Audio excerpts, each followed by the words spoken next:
네, 생활 속 법률 지식 알아두면 쓸모 있는 신박한 법학 지식 알쓸신법 법률사무소 J 박주희 변호사 나오셨습니다. 안녕하십니까? 안녕하세요. 네. 최근에 발의된 법안 하나가 좀 논란이 되고 있는데 상대방의 동의 없이 통화 녹음을 하면 처벌할 수 있는 내용의 법안이 지금 발의가 됐습니다. 근데 그동안에 이제 사실은 이 통화 녹음 가지고 사회적으로 상대적인 좀 약자 분들이 뭐 고발을 한다든가 뭐 비리나 부정행위를 뭐 폭로하든가 이런 증거로 많이 활용됐었는데 요게 법안이 만약에 발의가 됐고 나중에 이제 법이 정말 입법이 되면 반발도 꽤 있을 것 같아서 이 얘기를 좀 오늘 해볼까 합니다. 우선에 변호사분들도 통화 중 녹음 기능 많이 사용하시나요? 저희 기자들은 뭐 생활을 하고 있거든요. 저희도 예. 마찬가지로 네. 생활을 하고 있습니다. 제가 알쓸신법에서 네. 굉장히 재차 강조했던 것 중에 하나가 모든 소송은 증거 싸움이다라는 증거요. 말씀 네. 되게 많이 했잖아요. 근데 증거라는 걸 나중에 만들 수가 없어요. 네, 그러니까 네. 결국에는 그 순간 이걸 체증을 해야 되는데 그래서 저희 변호사들 같은 경우는 이제 중요한 얘기들을 하거나 네. 아니면 혹시 상대방이 나중에 말을 바꿀 수 있는 그런 가능성이 있다라고 했을 때는 바로 통화 중 녹음을 누르고요. 그냥 자동 녹음 기능을 사용하시는 변호사님도 굉장히 많습니다. 그러시군요. 뭐 전화기마다 자동 녹음이 되는 전화기도 있고 안 되는 전화기도 있고 한데 어쨌든 변호사분들도 많이 활용하시는군요. 자, 그러면 지금 현행법은 통화 중에 동의하지 않고 녹음을 하고 녹음한 것을 활용해도 혹시 법적인 문제가 없는 건지 궁금합니다. 네, 관련 법에 대해서 예. 좀 궁금하신 분들 예. 굉장히 많으실 거예요. 네. 그래서 관련 법률 내용을 좀 보시는 게 좋은데요. 네. 우리나라에는 통신비밀보호법이라는 게 있어요. 통비법? 네, 네. 보통 통비법이라 하는데 네. 통비법에서는 어떻게 규정을 하고 있느냐. 공개되지 않은 예. 타인 간의 대화를 몰래 녹음하거나 듣는 걸 청취하는 걸 금지를 하고 있습니다. 근데 여기서 중요한 거는 이게 불법과 합법을 가르는 게 결국은 타인의 대화이냐 네. 이건데 타인의 대화 여부는 내가 그 대화에 참여했는지 아닌지로 판단이 됩니다. 그래서 내가 대화하고 있는 도중에 상대방의 동의를 얻지 않고 녹음하는 거는 합법이고요. 그래요? 근데 내가 참여하지 않은 대화인데 다른 사람이 둘이 대화하고 있는데 내가 거기 참여하지 않은데 몰래 듣거나 몰래 녹음을 했다. 이거는 불법입니다. 그래서 통화를 하고 있는 당사자들끼리 녹음하는 거는 충분히 가능하고 네네. 실제로 소송에서 굉장히 증거로 많이 사용이 되고 있습니다. 그러니까 예를 들면 변호사님하고 저랑 통화를 하는데 제가 녹음을 하는 거는 뭐 나중에 쓰는 것이 그렇게 문제가 안 될 수 있는데 만약에 저희가 통화하고 있고 내가 지금 말하고 있는데 내 옆에서 있는 사람이 쓱 녹음을 하고 있는 거는 안 된다, 네. 불법이다 말씀이시고 혹시 동의 없는 녹음하고 도청도 개념이 다른 건지 비슷한 건가요? 네, 도청이 사실 더 넓은 개념인데요. 네. 아까 제가 말씀드렸던 통비법에 네. 공개되지 않은 타인 간의 대화를 녹음하거나 청취하지 못한다라고 했잖아요. 예. 그러니까 도청이라는 건 녹음하는 것과 청취하는 게 몰래 청취하는 게 다 포함이 됩니다. 포함되는 그래서 거군요. 녹음을 하지 않더라도 몰래 도청 장치 같은 거를 다른 사람의 대화를 엿듣는다. 이것도 역시 금지되는 행위입니다. 그렇군요. 자, 그러면 이번에 국민의힘의 윤상은 의원이 대표 발의한 통신비밀보호법 개정안 한번 보면서 뭘 어떻게 바꾸겠다는 건지 좀 설명을 좀 해주실까요? 네, 일단은 네. 지금까지는 아까 타인 간의 대화이기 때문에 내가 참여한 대화에서는 사실 녹음을 해도 불법이 아니었는데 예, 예. 이제는 내가 관여하고 있는 대화라고 하더라도 상대방의 동의를 얻지 않고 녹음을 하면 불법이라는 겁니다. 그리고 더 문제는 예외 규정이 전혀 없어요. 그래요? 그래서 아까 앵커님이 약간 예를 들으신 게 저랑 대화하고 있는데 녹음을 한다라고 하셨잖아요. 예. 이제는 뭐 변호사님 이제 제가 녹음을 하겠습니까? 라고 해서 말씀을 하시고 제가 네 이렇게 허락을 하지 않는 이상은 처벌을 받으신다라는 거죠. 그러면은 지금 또 보니까 벌칙도 보니까 아까 그 앞선 그래픽 좀 보여주실까요? 1년 이상 10년 이하, 그러니까 최대 10년형까지 처할 수 있고, 그러니까 제3자 대화에 참여하던 제3자가 남들 대화를 몰래 녹음하는 건 물론이고 1대1로 서로 대화하고 있는데 대화하는 당사자가 동의 없이 녹음을 했더라도 녹음한 자체만으로도 최대 징역 10년형 처해질 수 있는 네, 거예요. 그리고 통비법 문제는 벌금형이 없어요. 그러니까 무조건 징역형이에요. 그래서 굉장히 처벌 수위가 센 법인데 거기에 이제 네. 대화 당사자들끼리 녹음하는 것까지 포함을 하겠다라니까 지금 문제가 되고 있는 겁니다. 그러네요. 벌금형이 없는 무조건 징역형입니다. 최소 1년에서 최대 10년 이하. 자, 근데 아까 저 말씀드린 것처럼 뭐 가령 맨날 욕하고 폭언하는 직장 상사가 있어요. 막 갑질을 막 엄청나게 하는 분들이 계세요. 그런 분들한테 제가 지금 폭언하시는 것을 녹음해도 되겠습니까? 이렇게 못 하잖아요. 더 큰 욕이 나오겠지. 그런 경우나 또 갑질 피해를 겪는 그 분들처럼 사회적으로 상대적으로 좀 약자인 분들, 이런 분들은 이 법이 만약에 입법되면 더 이상 녹음할 수 없게 되는 거네요. 네, 맞습니다. 사실 우리나라 문제가 뭐가 있냐면 우리나라는 아직까지 서면 계약서를 쓰는 일이 굉장히 아직 그 자리 잡지 못했어요. 그러니까 네네. 부동산 매매 계약 같은 경우는 그래도 쓰시지만 네. 보면 뭐 돈을 빌려주면서도 차용증 쓰시는 경우 거의 없고요. 그렇죠. 거액을 투자하면서도 투자 계약서 쓰시는 경우 많지 않습니다. 아, 그래요? 우리나라는 아직 그런 그 서면 계약을 서면 계약서를 쓰죠라는 말 자체가 네. 사실은 굉장히 상대방을 불쾌하게 할 수가 있기 때문에 네. 그런 문화가 아직 자리 잡지 못했거든요. 말씀하신 것처럼 갑을 관계에선 더더욱 을 입장에서 갑한테 저희 계약서 씁시다라는 말을 못 하는 거죠. 그러다 보니까 사실 실제 소송에서 이런 녹음 파일을 가지고 증거로 제기하는 게 굉장히 많아요. 아, 그런 경우가 네, 많아요? 네, 굉장히 많습니다. 돈을 빌려줬는데 네. 상대방이 나 돈 빌린 적 없는데라고 하고 차용증까지 쓰지 않았어요. 네. 그랬으면 사실은 그때 돈 빌렸을 때 그 상황을 녹음한 게 있으면 그렇죠. 그게 당연히 굉장히 명백한 증거가 되는 거고 또 말씀하신 것처럼 단둘이 있는 사이에서 이루어지는 범죄들이 있어요. 뭐 협박이라든지 네. 내가 너 죽여버릴 거야라는 협박을 전화로 했는데 나중에 입증할 자료가 없으면 사실 처벌 못 하거든요.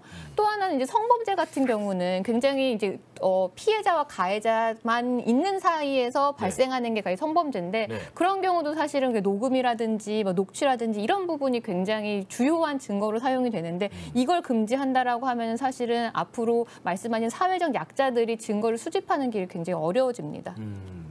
찬이님, 갑질도 늘겠군 하시고요. 썬천사님, 범죄 현장에 영상과 녹음은 필요한 것 아닌가요 하시고요.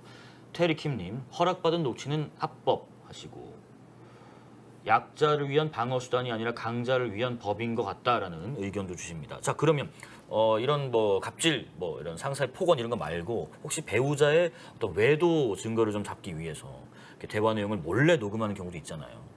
이런 경우는 증거 능력이 인정됩니까? 사실 이런 경우 굉장히 많은데 사실 외도라는 게 배우자가 있는 자리에서 이루어지는 게 아니기 그렇죠. 때문에 상대방 입장에선 증거 수집을 하려고 막 자동차에다 도청 장치를 단다거나 이런 경우 되게 많은데요. 네. 근데 사실은 이거는 명백하게 지금 통비법 위반입니다. 아까 제가 그래요? 말씀드렸던 것처럼 다른 사람의 대화를 이제 동의 없이 녹음하는 건 불법이라고 말씀드렸잖아요. 그래서 사실은 불법이고 실제로 이렇게 도청 장치를 통해서 녹음한 기록을 증거로 제출했다가 오히려 배우자가 상대방한테 통비법으로 고발을 당해서 그래요? 형사처벌을 받는 사례가 굉장히 많습니다. 그럼 이제 남편이 밤에 갑자기 새벽 1시에 쓱 베란다 쪽으로 나가요. 그래서 자기야 어디야? 이런 거를 부인이 탁 녹음했어요.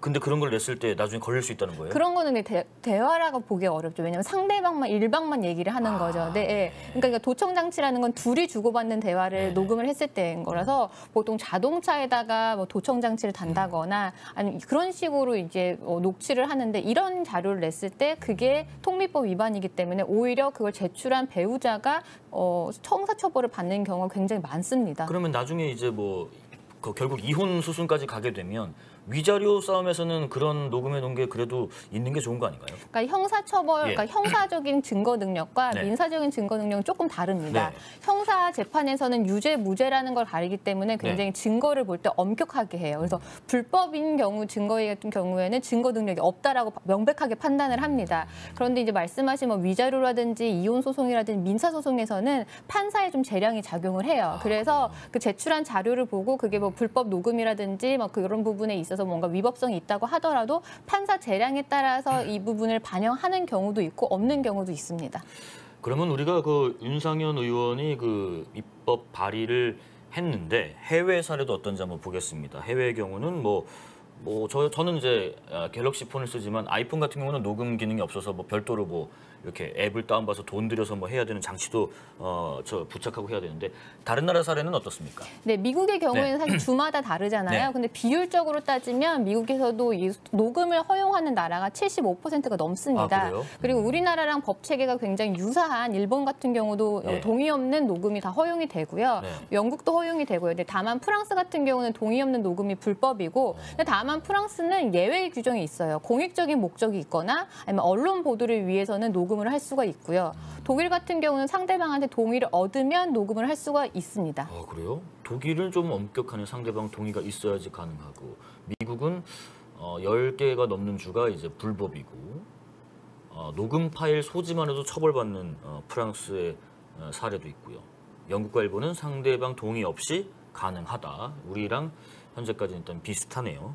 자, 근데 이제 뭐 이런 문제가 있으니까 아예 원천 봉쇄해버리는 건 이거는 뭐 방법이 좀 안 될 수 있을 것 같은데, 그러면 사생활 보호라는 자유하고 약자의 방어 수단, 요 중간에서 좀 균형을 잡을 수 있는 좀 법안의 어떤 묘를 좀 운영의 묘를 좀 발휘할 수 있는 부분은 없을까요? 사실 지금 법안의 문제점이 전혀 예외를 규정하지 않는다라는 거예요. 어떠한 목적에 한해서라도 상대방 동의 없는 녹음을 다 전면적으로 불법으로 만든다라는 건데, 아까 우리가 계속 말씀을 나눴던 것처럼 실생활에서는 그렇게 녹음한 자료가 소송이라든지 아니면 형사재판에서 굉장히 많은 주요한 결정적인 증거로 작용을 하고 있거든요. 그래서 그렇게 일률적으로 막는 게 아니라 허용은 하되 그 녹음 파일을 어떻게 사용한지에 대해서 그걸 오히려 규제를 하는 게 맞을 것 같아요.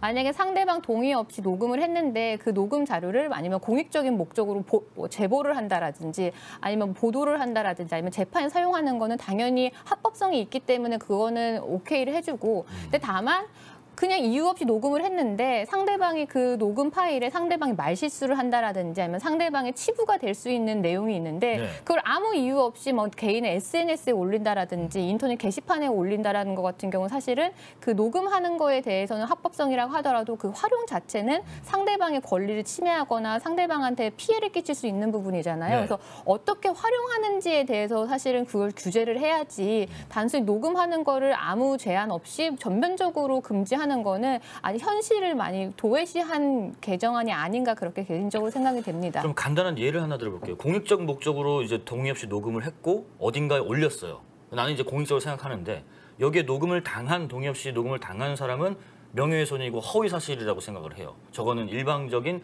어떤 불순한 의도를 가진 폭로다. 근데 이쪽은 공익적인 목적이었다. 이런 경우는 재판에서 어떻게? 사실은 이제 그거는 이제 통비법 사안보다는 뭐 그 해당 내용이 과연 명예훼손의 여지가 있는지 그걸 따져야 될 것 같아요. 지금 현행법에서도 그 내용 자체, 발언한 내용 자체에 뭔가 뭐 명예훼손적인 소지가 있으면 명예훼손 여부를 판단을 하는데 다만 말씀하신 것처럼 명예훼손죄에서도 이 공익적인 이유가 있을 때는 위법성을 조각을 하거든요. 그래서 해당 내용, 요즘에 뭐 제보 같은 거 많이 들어오잖아요. 네네네. 제보 내용이 상대방은 불쾌할 수 있지만 대화의 녹음 대상이 됐던 상대방은 불쾌할 수 있지만 그 내용 자체를 보도를 하는 게 국민들의 알 권리라든지 아마 언론의 자유에 대해서 좀 더 부합한다고 하면 그거는 이제 면책이 될 수가 있겠고요.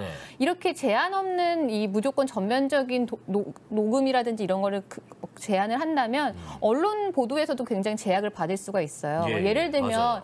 뭐 탐사 보도 같은 거 있잖아요. 탐사 보도 같은 거 가면 상대방 동의 없이 그 기자가 가가지고 뭐 이런 현장에서 이런 일이 벌어졌다면 녹음을 하시잖아요. 저희 표현으로는 엠부시라고 하거든요. 그거를 이제 보도를 하는데 사실은 이 법에 따르면 사실 그런 것도 불법이 될 수가 있는 그렇겠죠. 부분이니까 사실은 아무런 제약 없고 아무런 뭐 예외 없는 전면적인 규제는 사실은 조금 어렵지 않을까 생각이 됩니다.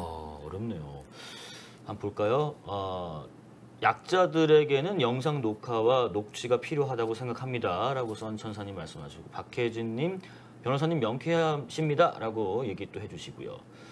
스포트라이트님, 미국 50개 주 아닌데 과반도 안 되는구나. 라고 하시고요. 가해자들을 위한 법이라고 봐야 할 것 같다. 아무래도. 라고 의견들 주고 계십니다.